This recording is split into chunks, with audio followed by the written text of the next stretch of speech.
In Wind Waker, regarding in-game mechanics, the Great Sea has a clear edge which prevents Link from adventuring further in that respective direction. People in-game think it's dangerous out there because they don't know what to expect. However, it is clear that the map's edge is not the end of the world.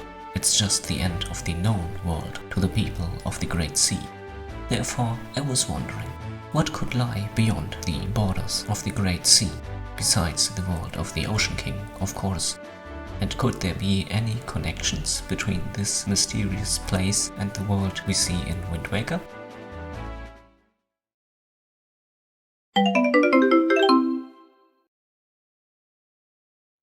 For example, places like Holodrum or Labrina are possibilities.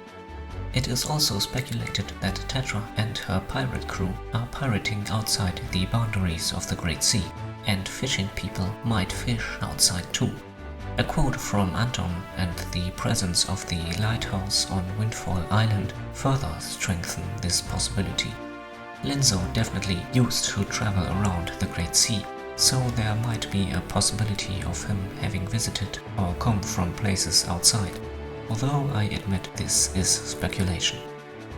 Unfortunately, we only see the world from the Great Sea inhabitants' perspective, so we are left to guess. However, I'm positive that there is a connection to beyond the Great Sea, and I will argue in favor of this possibility. And the key to my position is the character of Zunari, as well as the existence of the cafe bar.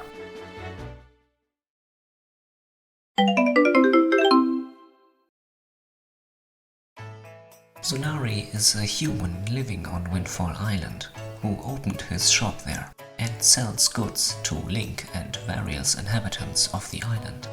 However, something interesting about his biography is known. He's not originally from Windfall, but from somewhere else, and simply traveled to Windfall. A storm hit his ship, but he managed to make it to this island unharmed. But how is this connecting the world outside of the Great Sea's boundaries to the world we traverse in Wind Waker? Well, here comes my argument. Notice he and his figurine tell us that he came across cursed seas from a land far away, from a cold island, where the blizzards blow violently. Mrs. Mary also reiterates this. What islands in the Great Sea match these three criteria? Well, there's only one answer: Ice Ring Isle.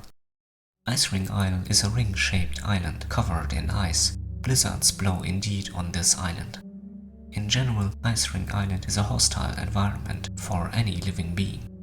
Now, could Zunari have moved from Ice Ring Isle to Windfall Island? Yes, he could have. I have to admit this. We see the pharmacist Doc Bandam commute between Windfall and Pawprint Isle, and we don't know where Tingle came from before he was thrown in jail at Windfall Island, but he definitely came at least from Tingle Island. The Goron merchants wander around as well. Lenzo was already mentioned. However, I think Zunari couldn't have lived on Ice Ring Isle. The island is, in my opinion, simply too inhospitable to live there permanently. The geography doesn't support permanent settlement, and we don't see any traces of wooden huts, igloos, or any other kind of human life anywhere on this island. The monsters inside even are frozen. Zunari has reached Windfall Island recently. This fact would be odd if he were to be from Ice Ring Isle, since we see no traces of recent civilization out there. If he did come from Ice Ring Isle, this fact would even raise more questions. Did he live isolated on this island? His figurine states that he has or had a mother. How did he get there then? Was he born there? I also don't think Zunari is referring to other places in the Great Sea, because of the violent blizzards he's mentioning. It doesn't seem to be winter during Link's adventures, so the description of coldness seems to exclude all other islands. We're also not talking about an average Great Sea winter here. with occasional temperature dropping down to -X degrees Celsius and some snowfall, but about a place where harsh winter conditions are the rule and not the exception. This only leaves the possibility that Zunari comes from an island, or even continent, outside the Great Sea. This cold, far-away, blizzard-struck place Zunari comes from, in my opinion, does not lie in the Great Sea.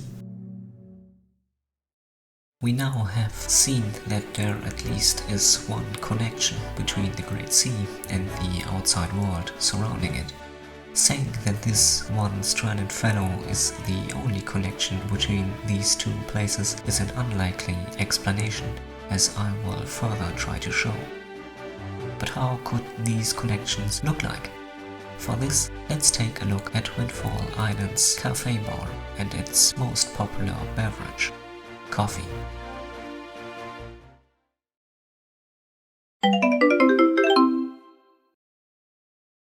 Like I said, coffee is the most popular beverage on Windfall Island. It is served en masse at cafe bar. This seems to be going on for quite some time now. But the following question arose to me. Where does the cafe bar get its coffee from? It doesn't materialize out of thin air, after all. The golden goddesses surely haven't granted the Great Sea such a luxurious miracle, I'd say. The answer I came up with is plantations and trade. Coffee is growing in tropical and subtropical areas of Earth. These regions provide the climate that is needed to grow coffee plants. Austin from game theory calculated that the Great Sea lies on the border between the tropical and the subtropical zone, so this would fit the requirements for growing coffee.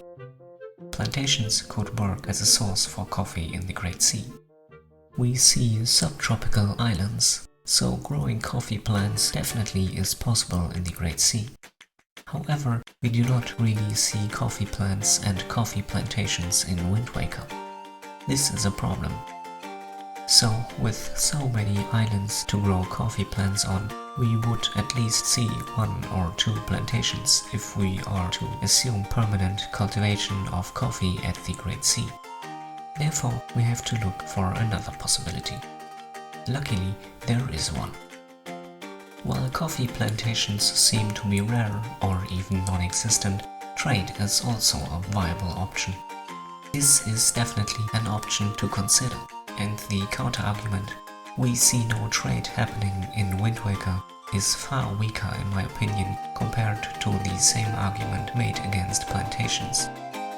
Trade, even somewhat by definition, is far more flexible and mobile than agriculture and immobile plantations.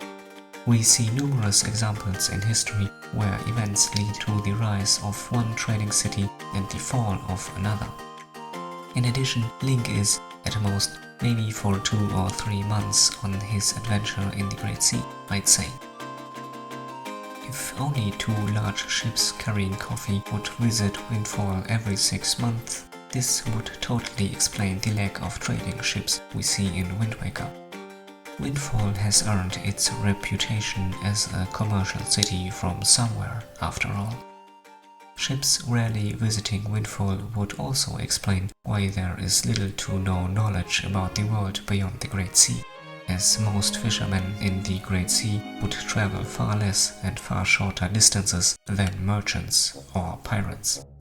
Information simply didn't have a chance to spread to Windfall, because so little merchants are visiting it to deliver coffee rather rarely. However, still regularly enough to guarantee a constant supply for the cafe bar.